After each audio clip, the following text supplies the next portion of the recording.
주님께서 여러분과 함께 또한 사제의 영과 함께 마테오가 전한 거룩한 복음입니다. 주님 영광 받으소서. 그때 헤로데 영주가 예수님의 소문을 듣고 시종들에게 그 사람은 세례자 요한이다. 그가 죽은 이들 가운데서 되살아난 것이다. 그러니 그에게서 그런 기적의 심이 일어나지 하고 말하였다. 헤로데는 자기 동생 필리포스의 아내 헤로디아의 일로 요한을 붙잡아 묶어 감옥에 가둔 일이 있었다. 요한이 헤로데에게 그 여자를 차지하는 것은 옳지 않습니다 하고 여러 차례 말하였기 때문이다. 헤로데는 요한을 죽이려고 하였으나 군중이 두려웠다. 그들이 요한을 예언자로 여기고 있었기 때문이다. 그런데 마침 헤로데가 생일을 맞이하자 헤로디아의 딸이 손님들 앞에서 춤을 추어 그를 즐겁게 해주었다. 그래서 헤로데는 그 소녀에게 무엇이든 청하는 대로 주겠다고 맹세하며 약속하였다. 그러자 소녀는 자기 어머니가 부추기는 대로 세례자 요한의 머리를 쟁반에 담아 이리 가져다 주십시오 하고 말하였다. 임금은 괴로웠지만 맹세까지 하였고 또 손님들 앞이어서 그렇게 해주라고 명령하고 사람을 보내어 감옥에서 요한의 목을 베게 하였다. 그리고 그의 머리를 쟁반에 담아다가 소녀에게 주게 하자 소녀는 그것을 자기 어머니에게 가져갔다. 요한의 제자들은 가서 그의 죽음을 거두어 장사 지내고 예수님께 가서 알렸다. 주님의 말씀입니다. 그리스도님 찬미합니다. 찬미 예수님, 찬미 예수님 하나님의 복동이 사랑합니다. 사랑합니다. 네, 오늘 복음의 헤로데 영주의 가문의 그 가족에 관련된 일들이 세례자 요한의 죽음과 함께 일어나는 장면을 보게 됩니다.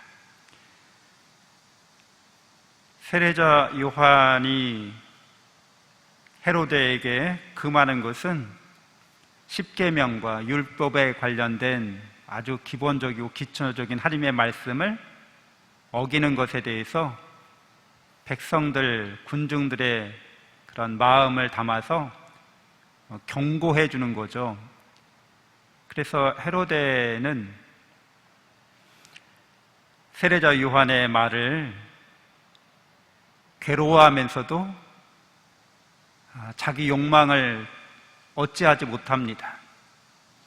우리는 이 욕망이 어떻게 한 사람을 파국으로 이끌어가는지, 영적인 그런 타락으로 이끌어가는지를 보게 되는 거죠.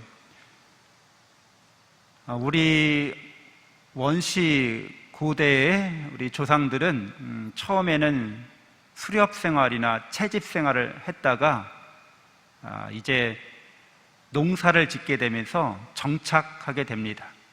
수렵하고 채집을 할 때는 그냥 그날 먹을 양식이나 아니면 뭐 하루 이틀 더 먹을 양식, 기껏해야 뭐 일주일 먹을 양식만 구해도 엄청나게 크게 기뻐하고 감사하면서 신에게 경배를 드렸던 거죠. 근데 이제 농사를 짓게 되면서 그 곡식을 저장할 수 있게 됩니다.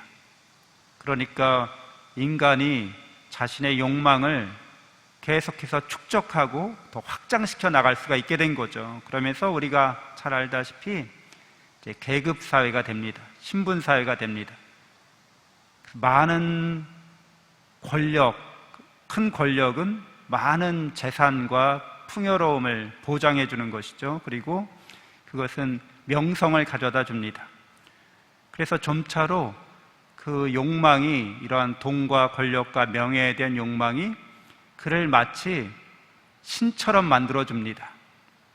그래서 대부분 고대의 왕들은 자신을 신의 아들로 자처하거나 신의 화신으로 여기기도 했습니다. 그래서 자신의 욕망을 계속해서 채우고자 했던 거죠. 또 그러한 이야기들을 우리는 신화에서 많이 보게 되는데, 그리스 신화에 보면 결국 인간의 욕망이 투사된 신이라고 하는 그 존재들이 하는 일들은 그 욕망을 누리는 거죠. 욕망을 성취하는 것들을 보게 됩니다.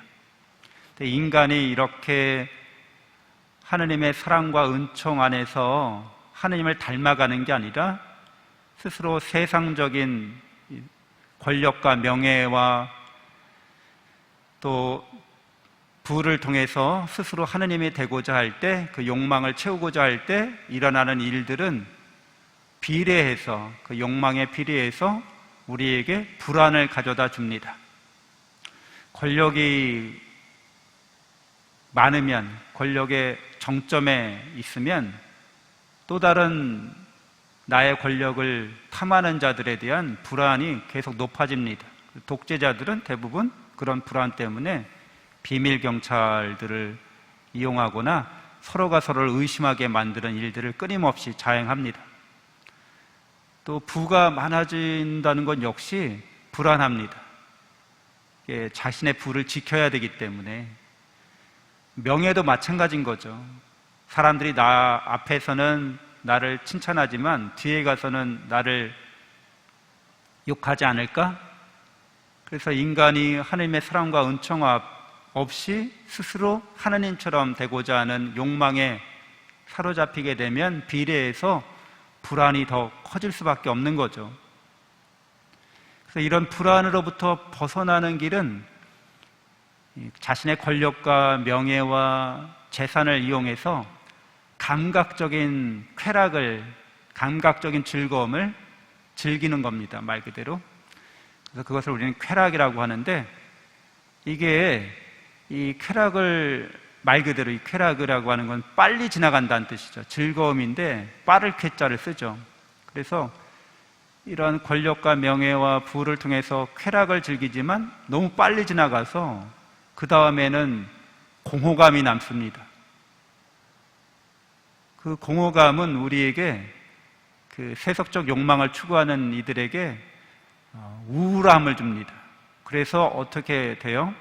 더 큰 쾌락을 쫓아서 감각적 즐거움을 찾아서 자신이 욕망으로 성취한 것들을 쓰게 됩니다. 근데 이게 악순환인 거죠. 그럼 더 중독적 쾌락에 사로잡혀서 폐인이 되고 마는 거죠. 폐가 망신하게 됩니다.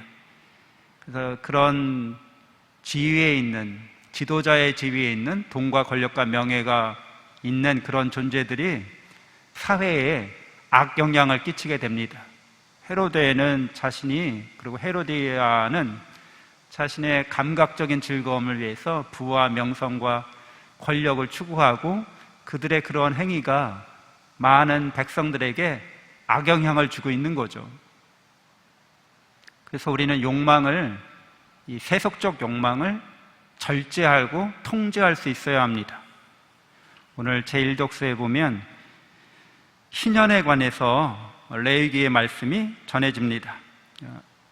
안식년, 7년마다 한 번 안식년을 지내죠. 우리가 안식일이라고 하는 것은 7일마다 한 번씩 지내는 건데, 그걸 햇수로 이제 확장시켜서 안식년이 되고, 안식년이 7번 돌아오면 49년이 되고, 그 다음 해를 희년, 50년째 되는 해를 희년이라고 하는 거죠. 그러면 이 희년이 되면 이 사회의 부가, 재물이 다시 초창기 상태로 리셋이 됩니다. 그러니까 50년 동안 사람들이 재산과 재물을 모으게 되는데, 그 사회에서 열심히 하고 노력하고 운이 좋아서 성공한 사람들이 생겨나게 되면 그 사람들이 가난한 사람들의 토지를 사게 되죠. 그렇게 되면 이제 말 그대로 가난한 사람들은 더 가난해질 수밖에 없습니다. 근데 이 희년은 50년이라는 기한을 정해놓고, 이제 앞으로 희년이 10년 남았다 그러면 토지를 10년 사용권만 매매하는 겁니다. 그러니까 50년째가 되면 자기가 거래했던, 그 팔아버렸던 그 땅을 되찾을 수가 있는 거죠. 그러면 다시 시작할 수 있습니다. 그래서 재산이나 재물이 양극화되는 것을 방지해 줍니다. 이렇게 되면 지속 가능한 사회가 되는 거죠. 어느 국가나 어느 조직이나 단체나 권력이나 명예나 이런 재산이, 특별히 이 경제적인 측면에서 재산이 양극화되면 반드시 망하게 돼 있습니다. 역사의 교훈인 거죠. 그래서 어느 사회가 망조가 들었는지 안 들었는지를 보려면 양극화가 어느 정도 진행됐는지를 보면 됩니다. 근데 이 신현이라는 제도는 그 양극화를 방지하고자 하는 율법입니다. 그래서 이렇게 사람의 욕망을, 부에 대한 욕망을 이렇게 통제하고 절제하는 율법을 통해서 많은 구성원들이 다시 기본적으로 자기 자산을 갖고 하층민으로 전락하지 않고 자꾸 중상층화 될 수 있도록, 그러니까 사회가 더 건강하고 건전한 사회가 될 수 있도록 만들어주는 거죠. 그러니까 이스라엘은 이집트로부터 탈출하면서 이집트 피라미드 구조와 같은 그런 양극화가 아주 심화되고 계급사회, 철저한 신분사회로부터 하나님의 자녀들이 함께 모여서 만드는 그런 신앙 공동체, 하나님의 말씀과 뜻에 따라서 서로가 함께 도움을 주고 살 수 있는 그런 공동체를 꿈꿔왔던 것이죠. 그래서 우리 그리스도인들이 오늘날 살아가면서 자본주의 사회를 살아가고 있습니다. 자본주의는 사회의 기본이 돈이라고 말하는 사회죠. 그리고 무한 경쟁을 추구하도록 사람들의 욕망을 끊임없이 자극하는 사회를 살아가고 있습니다. 만일 우리가 욕망의 노예가 되면 불안과 중독 현상을 피할 수 없게 되고 인간의 타락을, 인간성의 타락을 피할 수 없게 되는 것입니다. 우리는 영적인 존재로서 하나님께서 원하시는 대로 우리의 욕망이 이 세상 것으로 채워질 수 없다는 것을 잘 알고 하나님의 사랑과 은총 안에서 하나님과 비슷하게 하나님을 닮아가는 그런 존재로 살아가야겠습니다. 오늘 기념하는 축일을 지내고 있는 이냐시오 성인도 처음에는 세속의 권력과 명예를 추구하기 위해서 전쟁터에 참전했죠. 기사로서 명성을 떨쳐서 부와 권력을 획득하려고 했습니다. 그런데 팜플로나라는 곳에서 전투 중에 부상을 입게 되고 고향 마을로 들어가서 병상에 누워서 세상의 덧없음에 대해서 깨닫게 되고 신앙으로 회개하게 되는 거죠. 회심하게 됩니다. 우리가 잘 알고 있는 프란치스코 성인도 기사에 대한 그런 명성에 대한 그런 헛된 야망이 있었죠. 근데 그 역시 전쟁터에서 포로로 잡혀서 감옥에 갇히고 나서야 이제 회심할 수 있는 그런 계기가 되어서 새로운 사람이 됩니다. 우리가 세상에 바라고 있는 그런 욕망들은 항구하지 않습니다. 그것들은 또 참된 것도 아닙니다. 우리가 세상의 욕망을 완전히 버릴 수는 없지만 영적인 갈망, 하나님처럼 되고자 하는 영적인 갈망이 하나님의 사랑과 은총으로 우리에게 주어진다는 것을 확신하면서 이 세속적 욕망을 잘 통제하는 그리스도인들이 되어야겠습니다. 그리고 이 우리가 살고 있는 이 사회가 욕망이라는 이름으로 벼랑 끝으로 내달리지 않도록 그리스도인들이 영적인 소금과 빛의 역할을 할 수 있어야겠습니다. 잠시 눈을 감고 기도하겠습니다.